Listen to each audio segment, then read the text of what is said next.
How to prepare bait for wild carp fishing. These 4 tips even beginners can master quickly. How to catch carp. When fishing for Crucian carp, carp often swarm the bait nest, yet when specifically targeting carp, why do we end up empty-handed 9 times out of 10? Let's explore 4 key tips for preparing bait to catch carp. It's recommended to like, save, and read through carefully. You'll definitely catch more carp. Tip 1. Frequency and rhythm. Crucian carp require diligence, carp require persistence. Think back, when fishing for Crucian carp, casting once every 1 or 2 minutes, didn't carp often bite the hook, and didn't they frequently take the bait mid-water? So, don't just stick to one spot rigidly when using bait for carp fishing. What's the function of bait? It should achieve strong atomization with good and smooth performance. When using bait for carp, you can maintain the same frequency as when fishing for Crucian carp. In the early stage, you can cast once per minute, then gradually reduce the frequency to once every 2 minutes, or 3 minutes. At the slowest, you must cast at least once every 5 minutes.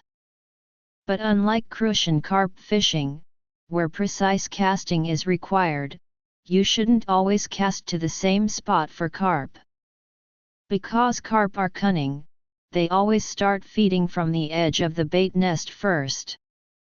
It's advisable to cast a few times straight ahead, then a few times to the left, and a few times to the right. This way of casting can not only expand the range of luring fish but also reduce the vigilance of carp. Don't worry that carp won't find the bait on the hook if you cast a bit off. If carp couldn't find the bait even when you're 1 or 2 meters off target, they would have starved long ago. Tip 2. Float adjustment for carp fishing. Many anglers like to fish with a sensitive setup when using bait for carp, preferring to set a high float level and fish at a low level. This float adjustment works well when fishing for farmed carp in fish ponds.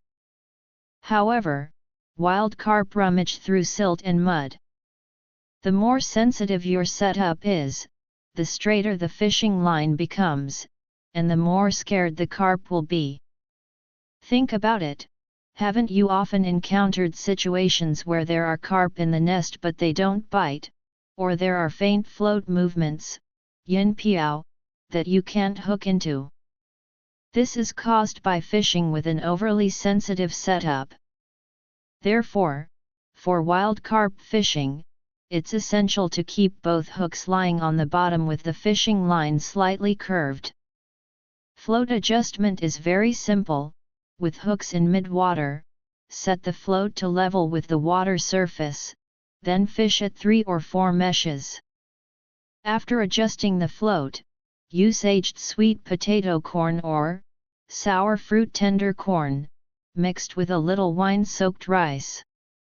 It's a must to add some wine-soaked rice because it has a good fish luring effect.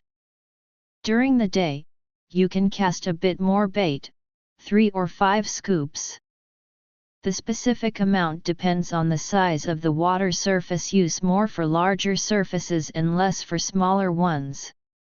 For night fishing, you must cast less bait, 1 scoop or half a scoop is enough.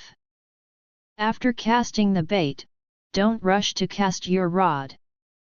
Wait quietly for about 1 or 2 hours, and often you'll get a bite as soon as you cast. Tip 3. Bait formulation for carp fishing. There are many bait formulas for carp fishing. If you don't mind the trouble, it's recommended to use this one: sweet potato and sour fruit corn, crushed, mixed with 1 portion of fishy Crucian carp bait, a handful of flour, and a little honey. It works especially well when small fish are severely swarming the bait nest. If you prefer convenience, you can use san ti, a type of base bait, mixed with fishy and fragrant additives from brands like Hey Mao Bai Mao.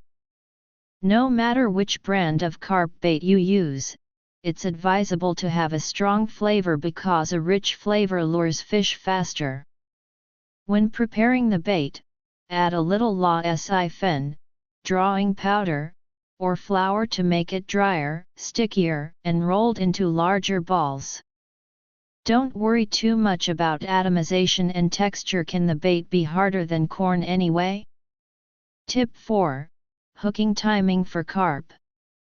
Carp fishing isn't suitable for seizing sudden dips in the float, and that's why we fish at 3 or 4 meshes. Carp always have a testing process when eating bait. During this testing, the float will show a dip of 1 or 2 meshes. If we fish at 1 or 2 meshes, a test will cause the float to sink completely. Who can resist lifting the rod when the float sinks? You might hook the fish, but it will immediately break free. There are only 1 or 2 carp in a wild carp bait nest. If a fish escapes and scares the others, you might not get any bites afterward. Therefore, when seizing the hooking moment for wild carp, you must be steady. You must hold your nerve when such dips appear in the float. If it's a carp, a complete sink will definitely follow the dip. If it's a Crucian carp, a rise will definitely follow the dip. With this float adjustment and hooking timing, you won't lose any fish, and the chance of catching consecutive fish is high. We can't guarantee catching carp over 10 catties, but those under 10 catties can be caught anytime. About the author, I'm a fishing enthusiast and a self-media blogger who loves sharing. Follow me, and we'll exchange fishing skills and discuss the details of wild fishing for anglers. Give a like, save it, and follow to never miss the next update.